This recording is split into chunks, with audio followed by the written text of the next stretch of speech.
नरेंद्र मोदी साहब कहते हैं कि मैं तो फकीर आदमी हूं, झोला उठाऊंगा, झोला उठा करके चला जाऊंगा। लेकिन मौजूदा समय में उनके प्रधानमंत्री रहते हुए उनके कार्यकाल में जिस तरीके से खर्चा बढ़ रहा है, जिस तरीके से खर्चा किया गया है, ऐसे में यह फकीरी शायद पूरे देश को सीखनी चाहिए। पूरे देश को अगर ये फकीरी मोदी साहब सिखा पाए तो शायद देश का बहुत भला होगा। 70 करोड़ 88 लाख रुपए खर्च कर दिए गए। 70 करोड़ 88 लाख रुपए खर्च कर दिए गए मोदी के परीक्षा पर चर्चा इवेंट के नाम पर। और सबसे बड़ी बात यह है कि जब पहला इवेंट हुआ था, ये पहला परीक्षा पर चर्चा का कार्यक्रम हुआ था, उससे और अब 7 साल बाद में 2025 में जो इवेंट हुआ है, इसमें बजट के अंदर 522% की बढ़ोतरी हुई है। मुझे नहीं लगता कि दिल्ली में 522% 7 साल में किसी चीज के दाम बढ़े होंगे या किसी चीज पर खर्चा बढ़ा होगा।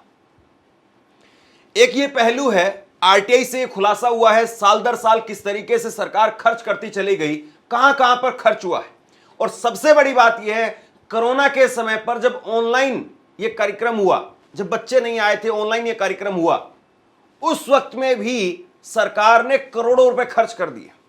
मतलब मोदी जी आए, आकर के इसी तरीके से कोई कैमरा लगा होगा और खड़े होकर के बोल रहे होंगे। इतना भर करने के नाम पर भी करोड़ों रुपए खर्च हो गए। और दूसरा पहलू ये देखने वाली बात है कि एक तरफ सरकार जो इतना पैसा खर्च कर देती है, दूसरी तरफ यही सरकार है जो बुजुर्गों को मिलने वाली ट्रेन की सब्सिडी तक बंद कर देती है। बुजुर्ग आमतौर पर तो निकलते नहीं हैं, लेकिन अगर कोई निकलता भी था तो उसको सब्सिडी मिलती थी। कांग्रेस के समय से स्कीम चलती हुई आ रही थी, उनको सब्सिडी मिलती थी। वो ट्रेन में कहीं पर जाते थे तो उनको टिकट पर एक रियायत मिलती थी, लेकिन उस रियायत को बंद कर दिया गया। और ये कोरोना के समय पर 2020-21 में किया गया। कारण बताया गया इसके पीछे कि हम कोरोना के समय पर अनावश्यक रूप से जो यात्रा होती है उसको हतोत्साहित करने के लिए, उसको कम करने के लिए ऐसा फैसला ले रहे हैं। लेकिन 2020 से 2021, 22, 23, 24, 25 अभी तक वो रोक बरकरार है। यानी एक तरीके से धीरे धीरे अब लोग भूल ही जाएंगे। जब 5 साल में लोगों ने नहीं याद किया या 5 साल में सरकार ने दोबारा से इसको लागू नहीं किया, तो आगे क्या उम्मीद करेंगे। दूसरी एक और बड़ी बात है जो समझने वाली है कि एक तरफ आप 1 घंटे के इवेंट के नाम पर करोड़ों रुपए खर्च कर देते हैं, और दूसरी तरफ अगर किसी की जान चली जाए तो पीएमओ की तरफ से घोषणा होती है 2 लाख रुपए का मुआवजा दे रहे हैं। अभी हाल में ही एक दुर्घटना हुई गुजरात के अंदर, और गुजरात में एक पुल गिर गया सुबह सुबह, और पुल गिरने के बाद में गाड़ियां वगैरह सब कुछ जो नदी में चली गई गुजरात की। और वहां पर पीएमओ की तरफ से जो मुआवजा दिया गया वो 2 लाख रुपए था, पर हेड 2 लाख रुपए। एक व्यक्ति, एक मृतक के नाम पर 2 लाख रुपए, घायल के नाम पर 50,000 रुपए। सवाल इस बात का है कि आप अपने इवेंट के नाम पर करोड़ों रुपए खर्च कर देते हैं, लेकिन लोगों के नाम पर या लोगों को रियायत देने के नाम पर आपकी जेब क्यों नहीं ढीली होती है। और यह आरटीआई के जरिए खुलासा हुआ है। आरटीआई के जरिए भी आजकल बहुत सारी चीजें पूछी जाती है, लेकिन सबका जवाब नहीं आता है। इसका जवाब आया है। देखिए, आप अपनी स्क्रीन पर कुछ आंकड़े देखिए, किस तरीके से खर्च जो है वो साल दर साल बढ़ता चला गया। सामाजिक कार्यकर्ता कन्हैया कुमार द्वारा द वायर हिंदी को उपलब्ध कराए गए आरटीआई के जवाब से पता चलता है कि प्रतिवर्ष इस आयोजन पर इस तरह से खर्चा हुआ है। 2018 में इसकी शुरुआत की गई थी, और 2018 में उस वक्त में इस पर खर्चा हुआ था 3 करोड़ 67 लाख रुपए। 2019 में 4 करोड़ 93 लाख रुपए। 2020 में फिर 1-1 करोड़ 2-2 करोड़ बढ़ते गए, 5 करोड़ 69 लाख रुपए। 2021 में जिस वक्त में कोरोना चल रहा था, उस वक्त में भी 6 करोड़ रुपए सरकार ने खर्च किए। 2022 में सीधे 2 करोड़ से ज्यादा, 2.5 करोड़ से ज्यादा पैसा और खर्च हुआ, और 8 करोड़ 61 लाख रुपए खर्च हुआ। 2023 में 2 करोड़ रुपए और एक्स्ट्रा खर्च किया गया, 10 करोड़ 4 लाख रुपए खर्च हुआ। फिर उसके बाद में और पैसा बढ़ा दिया, 3.5 करोड़ रुपए और बढ़ गया। 2024 में खर्च हुआ 13 करोड़ 55 लाख रुपए। 2025 में 5 करोड़ रुपए तकरीबन बढ़ गया, और खर्चा किया गया 18 करोड़ 82 लाख रुपए। अब तक के 8 संस्करणों पर सरकार ने लगभग 70 करोड़ 88 लाख रुपए खर्च किए। मतलब मैं आपसे पूछना चाह रहा हूं दोस्तों कि इतना पैसा जो खर्च किया जा रहा है सरकार की तरफ से, हर साल 2 करोड़ 4 करोड़ 5 करोड़ रुपए बढ़ता जा रहा है। क्या इसी तरीके से आपकी सैलरी बढ़ रही है? हर साल इसी तरीके से लोगों की इनकम जो बढ़ रही है? क्या सरकार जब सरकारी कर्मचारियों को ही वो टीए देने की बात आती है तो कैसे अपने हाथ पीछे खींच लेती है? जब लाड़की बहनों को पैसा देने की बात आती है तो सरकार कैसे जो है वो जलेबी घुमाने लगती है? जब बुजुर्गों की पेंशन की बात आती है तो कैसे फिर चीजों को घुमाया जाता है? यानी आम आदमी की जहां पर राहत की बात हो तो वैसे किस तरीके से जो खेल घुमा दिया जाता है, किस तरीके से पहिया घुमा दिया जाता है। और जब सरकार को पैसा कमाना हो या सरकार को पैसा खर्च करना हो तो कैसे जो है उल्टा करके पहिया घुमा दिया जाता है। यही जो है वो समझने वाली बात है। अब समझिए कि किस तरीके से पैसा खर्च किया गया।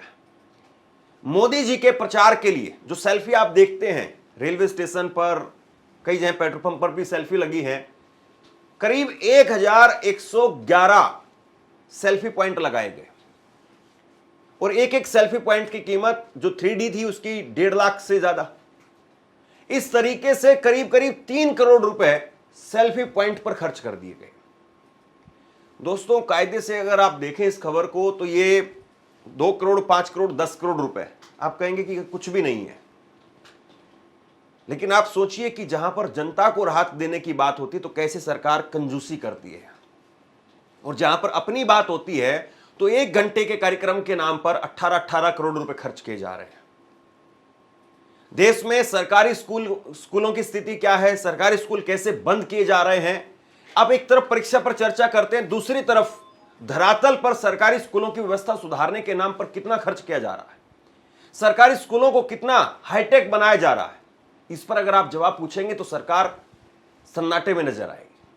कायदे से अगर आप सरकारी स्कूलों को अच्छा बना दे, इस देश में केंद्र सरकार अगर ये मुहिम लेकर के आए कि 50% खर्चा हम देंगे, 50% खर्चा राज्य सरकार दे, और देश भर के सरकारी स्कूलों को अगर अच्छा बनाएंगे तो परीक्षा पर चर्चा की जरूरत नहीं होगी। फिर अपने आप देखिए आप किस तरीके से टॉपर वो सरकारी स्कूलों से निकलने लगेंगे।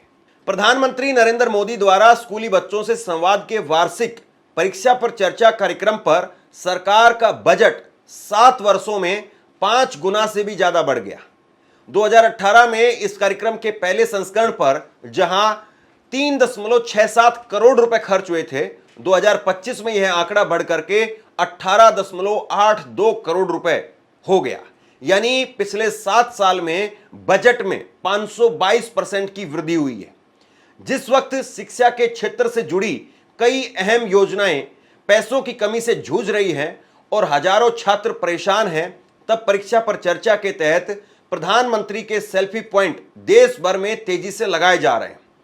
केवल 2023 और 24 के कार्यक्रमों के दौरान देश भर में 1111 सेल्फी पॉइंट लगाए गए, जिस पर 2.49 यानी करीब 2.5 करोड़ रुपए, और जिस पर जीएसटी अलग है, इतना खर्चा हुआ। इस कार्यक्रम में उन समस्याओं की बजाय जिनसे छात्र स्कूल पार करते ही जूझते हैं, मसलन पेपर लीक या परीक्षा व्यवस्था की पारदर्शिता, छात्रों को भाषण सुनाए जाते हैं और प्रधानमंत्री की तस्वीरों के साथ सेल्फी लेने को प्रेरित किया जाता है। अब देखिए जो परीक्षा पर चर्चा होती है वो ऐसा नहीं है कि आप 20-22 साल के नौजवान के साथ में कर रहे हैं। वहां पर 5वीं 6ठी क्लास के बच्चे, 8वीं 10वीं क्लास के बच्चे, 10वीं 12वीं क्लास के बच्चे जो अभी निकले नहीं हैं, केवल स्कूल में ही हैं, अभी वो समाज में आए नहीं है, अभी केवल वो अपने घर में है और घर से स्कूल में है। उनकी दुनिया इतनी है, उन्होंने असल दुनिया अभी देखी नहीं है। असल दुनिया वो देख रहा है, वो 20-22 साल का बेरोजगार देख रहा है जो पेपर देने के लिए कभी इलाहाबाद जाता है, कभी जयपुर जाता है, कभी दिल्ली आता है, कभी पटना जाता है, पता चलता है पेपर लीक हो गया। जो अपना 5-10 हजार रुपए का खर्चा करता है फॉर्म भरने में, तैयारी करने में, और उसके बाद में पता चलता है पेपर लीक हो गया। उससे बात नहीं की जाती है, उससे बात की जाती है जहां पर बच्चे कहते हैं मोदी जी आप थकते क्यों नहीं हैं, मोदी जी आपके जैसे बनना है। और सही बात तो यह है कि अगर आप किसी को वाकई मोटिवेट करना चाहते हैं, क्योंकि सरकार यही कहती है, सरकार से जब पूछा गया कि इसका मकसद क्या है, तो सरकार ने कहा कि हम मोटिवेट करना चाहते हैं जिसकी वजह से बच्चे तनाव में ना रहें, परीक्षा के समय पर बच्चे तनाव में ना रहें। लेकिन मनोहर कहानियां सुना करके बच्चों का क्या वाकई तनाव दूर किया जा सकता है, या प्रैक्टिकल चीजों से बच्चों का तनाव ज्यादा दूर होता है? अगर मोदी जी ये कहें कि मैं 6ठी क्लास में इस स्कूल में पढ़ता था, 10वीं क्लास में मैं इस स्कूल में पढ़ता था, 12वीं क्लास में मैंने इतने नंबर हासिल किए, और उसके बाद में बीए में मैंने इस कॉलेज में एडमिशन लिया, इस साल में एडमिशन लिया, फिर मेरे ये सब्जेक्ट थे, वहां पर मेरे इतने इतने नंबर आए थे, मैं फेल हो गया, फिर मैंने दोबारा कोशिश की। अगर वो प्रैक्टिकल बात बताएं तो क्या आप बताइए, बच्चों को ज्यादा मोटिवेशन मिलेगा? लेकिन वो अपनी बात नहीं करते हैं। अपने आप किस स्कूल में गए, कौन सी कक्षा में कितने नंबर हासिल किए, किस कॉलेज में गए, इस पर एक बार भी उन्होंने बात नहीं की है। और कोई भी मोटिवेशनल स्पीकर, कोई भी जो होता है, चाहे वो किसी भी फील्ड का हो, वो कम से कम अपने बारे में जरूर बताता है। अपने बारे में बताएगा तभी तो सामने वाली ऑडियंस उसको सीरियसली लेगी कि मैं ऐसे फेल हुआ, मैंने ऐसे संघर्ष किया, या मैंने वो गलती की, उस गलती से मैंने ये सीखा। वो कम से कम अपने बारे में जरूर बात करते हैं। लेकिन मोदी जी अपने बारे में बात नहीं करते हैं।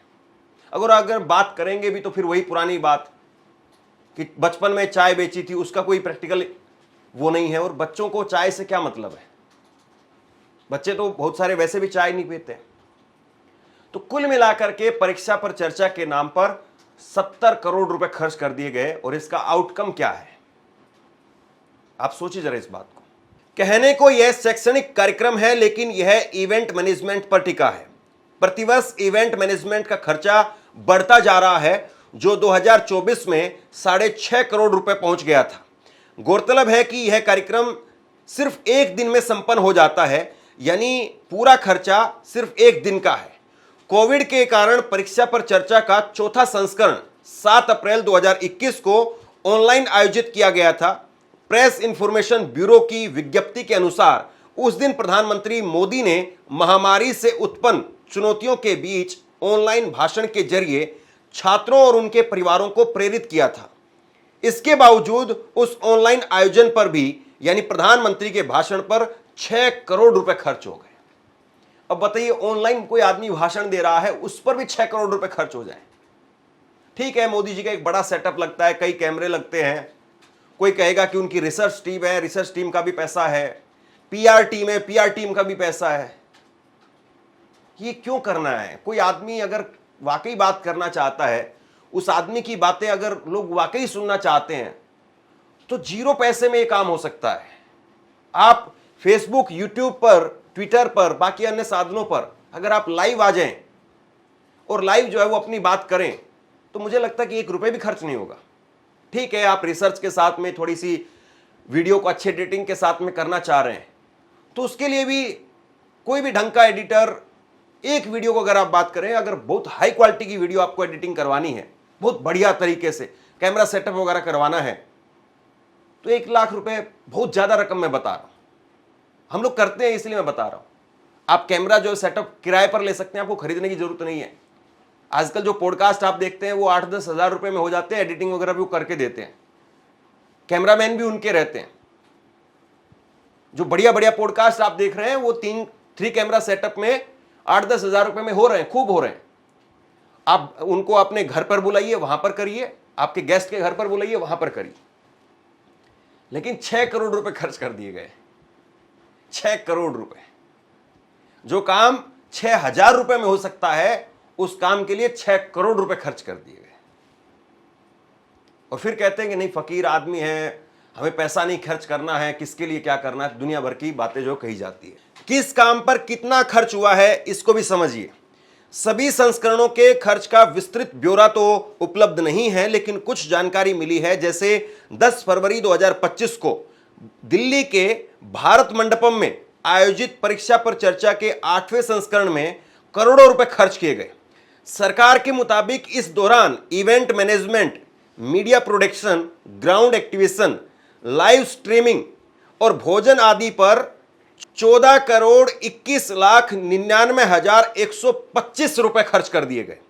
वहीं विज्ञापन, ई टेंडरिंग, टैक्सी सेवा, छात्रों के लिए आवास, बसें और किताबों की खरीद और यात्रा प्रबंध पर 97,65,370 रुपए खर्च हुए। तो ये जो है वो सरकार पूरी जानकारी तो नहीं दे रही है कि हमने पर्टिकुलर किस चीज पर कितना कितना पैसा खर्च किया है, लेकिन जो जानकारी निकल करके सामने आई है उसमें आप देख लीजिए कि कैसे पैसा पानी की तरीके से बहाया गया है। और मैं फिर कह रहा हूं, आप इस बात को बताइए कि अगर प्रधानमंत्री चाहें 1 घंटे का प्रोग्राम वो करना चाहते हैं, लाइव करना चाहते हैं, तो उसमें कितना पैसा खर्च आएगा, आप खुद बताइए। और सबसे बड़ी बात ये, एक तरफ परीक्षा पर चर्चा है, एक दूसरी और चर्चा होती है मन की बात की चर्चा। उसमें भी मोदी जी हर महीने के आखिरी रविवार को आते हैं रेडियो पर, और उस पर आधे घंटे का उनका कार्यक्रम होता है, और उनकी जानकारी कितना पैसा खर्च हो रहा है स्पेसिफिक है ही नहीं। पीआईबी से किसी ने एक बार किसी ने एक दावा किया था, उस पर पीआईबी फैक्ट चेक हमें मिला है। तो पीआईबी फैक्ट चेक में कहा जा रहा है कि सरकार ने जो है वो 8,000 करोड़ रुपए कमाए हैं रेवेन्यू के तौर पर विज्ञापन के जरिए, लेकिन खर्च कितना किया गया है इस बारे में स्पेसिफिक जानकारी उसमें नहीं दी गई। तो कुल मिलाकर के बात यह है कि सरकार कैसे चल रही है, किस तरीके से चल रही है। सबसे बड़ी बात यह है, द वायर ने अपनी इसी खबर में बताया है कि कैसे सरकार ने छात्रवृत्ति की स्कीमों को बंद कर दिया या उनमें पैसे बहुत कम डाल रही है।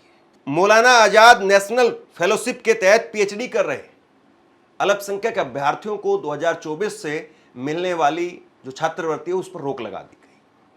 तो आप ये बताइए कि एक तरफ आप छात्रवृत्ति रोक रहे हैं और दूसरी तरफ परीक्षा पर चर्चा के नाम पर खर्च हो रहा है, कहां तक कितना सही है। शेयर कीजिए इस खबर को, और आप क्या सोचते हैं नीचे कमेंट बॉक्स में लिख करके जरूर बताइए। धन्यवाद।